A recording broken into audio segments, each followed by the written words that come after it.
தமிழகம் உள்ளிட்ட 5 மாநிலங்களில் சட்டமன்ற தேர்தல் நெருங்கி வரும் வேளையில் அரசியல் களம் தற்போது மிகுந்த பரபரப்பை எட்டியுள்ளது.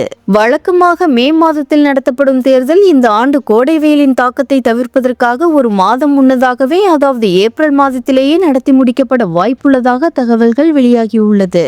இதற்கேற்ப தேர்தல் ஆணையம் மற்றும் அரசியல் கட்சிகள் தங்களின் ஆயத்த பணிகளை முடுக்கிவிட்டுள்ளன. சமீபத்தில் சென்னையில் நடைபெற்ற பாஜக ஆலோசனை கூட்டத்தில் தேர்தலுக்கு இன்னும் வெறும் 65 நாட்களே உள்ளதாக தெரிவிக்கப்பட்டுள்ளது.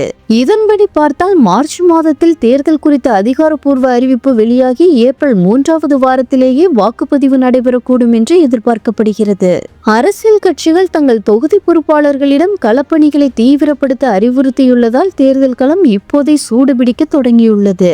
வெயிலின் தாக்கம் அதிகரிக்கும் முன்பே தேர்தலை நடத்தி முடிக்க திட்டமிடப்பட்டுள்ளதால் வாக்காளர்கள் மற்றும் தேர்தல் பணியாளர்களுக்கு இது பெரும் நிம்மதியை அளிக்கும் என கருதப்படுகிறது. மேலும் 3 ஆண்டுகளுக்கு மேலாக ஒரே இடத்தில் பணியாற்றும் அதிகாரிகளை இடமாற்றம் செய்ய தேர்தல் ஆணையம் உத்தரவிட்டுள்ளது.